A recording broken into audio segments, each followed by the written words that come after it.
What is up, you bunch of Menards? This is OBB, the Diecast News Guy, and welcome everybody to another NASCAR Diecast video provided by my good friends at Circle B Diecast. Going to make sure to use that promo code OBBYT to get $6 off the shipping on your next purchase. And this diecast I'm about to show you guys right here is a very special one that I'm very excited to review, especially if you guys just recently saw my Wave 4 live reaction video, which did turn into a rant, by the way.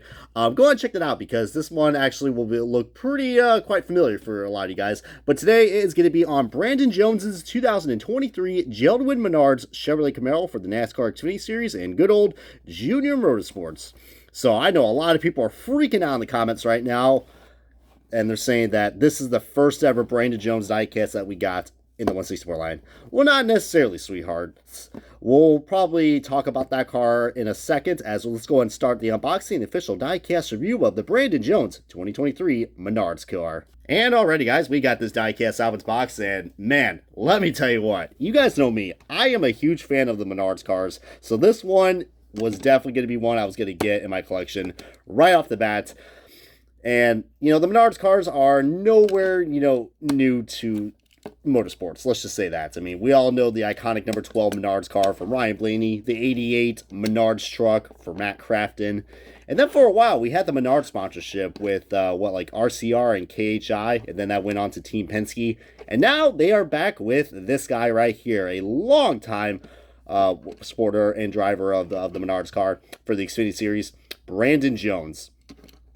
So yeah, as you can see, this is actually the car that was based off at not at Daytona, but at Las Vegas, even though this car was the first render that they had of the newly branded number 9 car, which, keep in mind, this car was such a force to reckon with last year with Noah Gragson. By the way, you can also pick up that 4-pack Noah Gragson Race Win set now from Circle B Diecast and Atlanta Racing, so great timing for this video. But yeah, guys, I mean, as you can see, this car is pretty cool. I mean, there's nothing new and surprising about this. There are some flaws to this car, which we'll get into in a second, but I am very happy that we finally got a Brandon Jones diecast, because, guys, keep in mind, this is we never got a Brandon Jones 1/64 scale diecast for Joe Gibbs Racing. And we saw how, pretty popular his win was last year.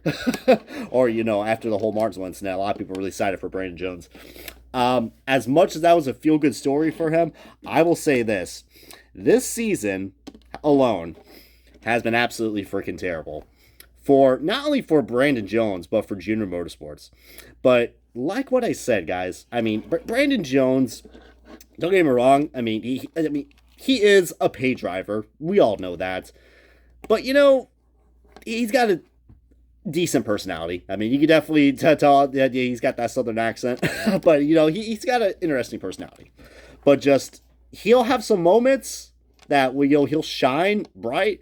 And then he'll have moments like this, where it was in his early days with KHI and RCR. I mean, yeah. This year just has been terrible. I mean, this car has not even won a freaking race, and it's sitting 15th outside of the playoffs in the Xfinity Series on a car that is notorious for winning championships, like Tyler Reddick. And it should have been Noah Gragson last year, but Ty Gibbs got it done. How can I forget freaking William Byron and Chase Elliott? I mean, so many notable drivers have taken up the 9 car and won championships. I don't think it's going to be this year for Brandon Jones because, guys, he's only led 34 laps. 34 laps, no wins, and his best finish was, I think, like a top 5, and just very recently at New Hampshire. So, yeah. Yikes, man. But, of course, I think a lot of people want me to explain, okay, what in the living hell is going on with this hood? I should be complaining and be like, oh my god, this is a Lionel issue, what the hell? But it's not. This is actually what Jeld-Wen wanted. They, as you guys know, they do have those, those bumper cams, so they thought it'd be a good idea. Well, that's definitely a Lionel issue right there. That is a freaking paint chip. Can't be a Lionel diecast without paint chips, so how about that? But yeah, that's right there. And, the purple name banner doesn't look terrible, but I've noticed this as well, guys, especially when we're going to be reviewing some more Xfinity diecasts pretty soon. I mean, I'm just going to give you guys a hint. If you guys love Bass Pro and you're fishing, then that will probably be the next Xfinity review for y'all. But back to what I said, guys, the purple Xfinity banner, I think that represents the full-time drivers, but then when they have a black one, I think that's part-time. I'm kind of looking at that Dale Jr. car, but yeah, this Menards scheme, it's nothing too surprising, but it's cool that we have it. in Xfinity form. But of course, you can see another big issue I have, which we've had this issue happen many times before in the Menards cars. But for some odd reason, not all the decals, but for some odd reason, these decals right here, as you can see, you can clearly see where all the decals are literally laid out in just one little flat, decal paper. But yeah, that just does not look cleaned up, man. Not cleaned up. I think people are going to say, well, it's like the small logos. But look at this, guys. We have small logos here, there.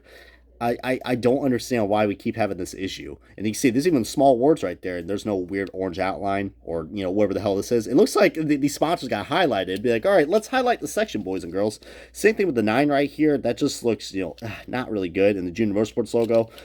But yeah, I mean, that's the only thing I gotta say. Especially that Chevrolet logo, guys. Paint job's a little screwy right here on the back bumper as well, and the 9, the Menards. Yeah, I mean, I don't know. But like, if this was a big issue, then how come it? Like, see, look, like, how come that does not have that issue? Like, I thought it'd be like some thin, small logos, but I don't know, guys. It's you guys could probably tell me down below why this is an issue. I would like to probably know, but yeah, regardless or not, guys. I mean, if you really do want to get this car and don't want to wait on Authentics, because like I said, you can get this in the retail line very soon. By that, I probably mean a few months from now, because the distribution has been awful for Lionel Racing's NASCAR Authentics. But I'm glad we finally got this in NASCAR Authentics. First time ever for a Brandon Jones diecast. What I was trying to say, guys, to answer your guys' question back in the intro, was that, yeah, we did have a Brandon Jones diecast that was released in 2011 or 2012, I believe. And they made 3 different versions of that. Number 33, Ream Menards, Chevrolet, I believe. I think it was for KHI or RCR, whichever came first for that year.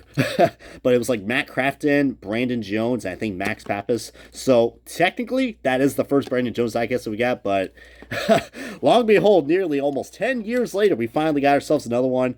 But I'm glad it got made. I mean, usually Junior Motorsports diecasts usually get made, but I was surprised that this one got made, because usually they get canceled. So I kind of contradicted myself right there. But yeah, I'm going to show you guys now to get things on a high note. Here is the Menards truck for Matt Crafton. You see the paint scheme is very similar to that, but the orange is, I didn't realize they don't have that Dayglow orange anymore. That's kind of weird. But the Dayglow yellow is still present. Makes what the Menards cars look freaking awesome. So, yeah. And just for shits and giggles, since we got another blue and yellow car, we're looking at Ryan Blaney's Wrangler. Just, I don't know, it just completes the section for you guys. I think the Austin-centric car probably be a little more appropriate, since they're all Fords. But hey, man, Menard still has that sponsorship money with Brandon Jones, so it's still working for them for now. But yeah, I would recommend picking this up, guys. I mean, there are a lot of great Junior Motorsports diecasts out on the market, but this one I think will get overlooked at real quick. But yeah, definitely recommend picking up in your guys' collection. But feel free to comment below if you have anything else to share, as this is going to wrap up the diecast review of Brandon Jones's 2023 Jeld-Wen Menards Chevrolet Camaro for the NASCAR Xfinity Series and Junior Motorsports. Comment, subscribe, and submit OBB, the Diecast News Guy, and I will see you guys next time on another diecast review.